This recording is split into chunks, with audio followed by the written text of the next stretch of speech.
इस केस में कोई अपोज नहीं होगा, कोई कॉम्प्रोमाइज नहीं होगा। आज एक डिसीजन लिया है।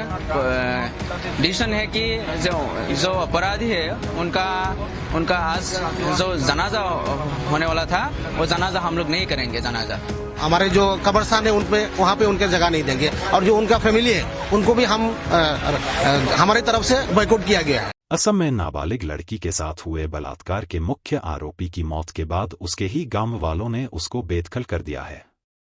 ग्रामीणों ने फैसला किया है कि रेप जैसा घिनौना अपराध करने वाले के जनाजे में कोई भी शामिल नहीं होगा। इतना ही नहीं, उसको गांव के कब्रिस्तान में 2 गज जमीन भी नहीं मिलेगी। नाबालिग से रेप करने वाला तफज्जुल इस्लाम शनिवार को कथित रूप से पुलिस की गिरफ्त से भाग गया था। पुलिस ने उसकी तलाश में थी।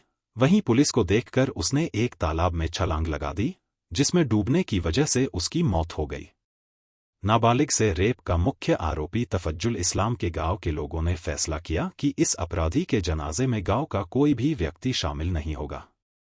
इसके साथ ही आरोपी के परिवार को भी गांव वालों ने समाज से अलग कर दिया है। आरोपी के इस कृत्य से पूरा गांव शर्मसार है। उसके मरने की जानकारी मिलने के बाद गांव वालों ने यह भी तय किया कि उसकी डेड बॉडी को हम कब्रिस्तान में जगह नहीं देंगे। उसके साथ ही हम उसके जनाजे में भी शामिल नहीं होंगे। नागांव के पुलिस अधीक्षक स्वप्निल डेका ने इस केस को लेकर बताया कि शुक्रवार को ही पुलिस ने आरोपी को गिरफ्तार कर लिया था, लेकिन वो हिरासत से भाग निकला।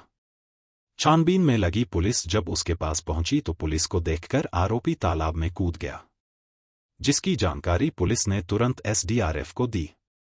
करीब 2 घंटे बाद जाकर उसकी लाश बरामद हुई। एसपी ने बताया कि इस घटना में कुछ पुलिसकर्मी भी घायल हो गए हैं। उनको अस्पताल में भर्ती कराया गया है।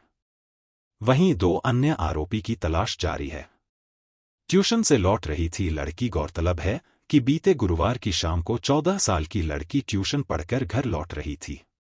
उसी दौरान 3 लोगों ने कथित तौर पर उसके साथ बलात्कार किया था।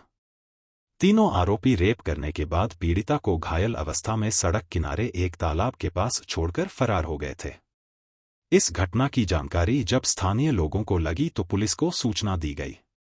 शुक्रवार को इस घटना को लेकर असम के मुख्यमंत्री हिमंत बिस्वा शर्मा ने दोषियों के खिलाफ कड़ी से कड़ी कार्रवाई की बात कही थी। इस दौरान सीएम ने यह भी कहा था कि बंगाल और असम में यही अंतर है, यहां अपराधियों पर तुरंत कार्रवाई की जाती है। आरोपी शाम तक गिरफ्तार कर लिया गया। मैं आंसू से भी बात कर लिया, पब्लिक से भी बात कर लिया, महिला से भी बात किया। हम लोग का गवर्नमेंट हर महिला को सुरक्षित करेगा, वो निश्चित है। और जैसे भी है इस केस में कोई अपोज नहीं होगा, कोई कॉम्प्रोमाइज नहीं होगा। तो जितने भी ये यहाँ पर जितने भी लोग हैं वो कल भी प्रोटेस्ट किए हैं, तो उन लोगों का कहना है कि जब तक ये 2 दोषी अब तक वो फरार है उन लोगों का नहीं, वो दोषी तो निकाल जाएगा। वो तो जैसे भी हो हम लोग निकाल लेगा उनको। हम लोगों ने आज एक डिसीजन लिया है। डिसीजन है कि जो अपराधी है उनका आज जो जनाजा होने वाला था वो जनाजा हम लोग नहीं करेंगे। जनाजा और दूसरा है उनको कब्रस्त भी नहीं करेंगे हम लोग, हमारा गांव के लोग उनको जनाजा भी नहीं करेंगे, उनको कब्रस्त भी नहीं करेंगे।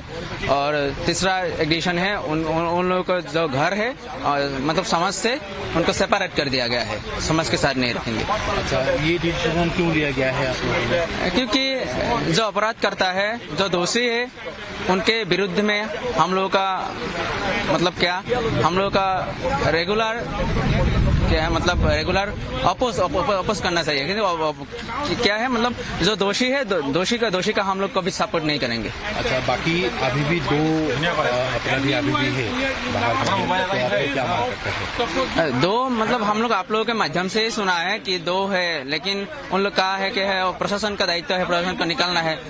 अगर वो लोग दोषी है तो पकड़ना चाहिए, पकड़ के जल्द से जल्द सजा होनी चाहिए। तो आप लोग यही मांग करते हैं? यही मांग करते हैं। आज सुबह जब हमको पता चला कि ये जो मेन एक्यूज है तफज्जुल अली, उनका डेथ हो गया है, तो हम गांव के सारे लोग यहाँ पे बैठे इकट्ठे हुए, तो हमने ये सिद्धांत किया कि उनका जो डेड बॉडी जब हमारे यहाँ आएगा तो हम उनको जनाजा नहीं करेंगे, और हमारे जो कब्रिस्तान है उन पे वहाँ पे उनके जगह नहीं देंगे, और जो उनका फैमिली है उनको भी हम हमारी तरफ से बॉयकॉट किया गया है।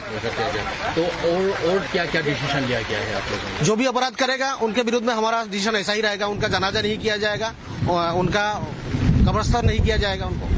अभी भी पुलिस का कहना है कि 2 एक्यूज अभी भी फरार है, पुलिस लगातार ऑपरेशन चला रही है उन लोगों को पकड़ने के लिए, तो आप लोग क्या कहना? हाँ, हम तो प्रशासन के साथ है, अपील कर रहे हैं कि जल्द से जल्द उनको भी पकड़ा जाए और उनको दोषी जो है उनको सजा दिया जाए, कठोर सजा दिया जाए उनको। तो जिस तरह से ये घटना हुई है तो पूरे विषय को आप क्या कहना चाहेंगे? देखिए, ये जो हमारा ढींग बरबेटी है, हमारे जो यहाँ का एरिया है, वहाँ पे हम एक साथ मिलजुल के रहते हैं, हिंदू मुस्लिम सिख ईसाई सब हम मिलजुल के रहते हैं। यहाँ पे कुछ ऐसा पहले नहीं हुआ है, जो हुआ ये बहुत बुरा हुआ है, हम दुखित है उसके लिए, ये होना नहीं चाहिए था, फिर भी हो गया है। जिसने गलती किया है उनको तो सजा मिलना चाहिए।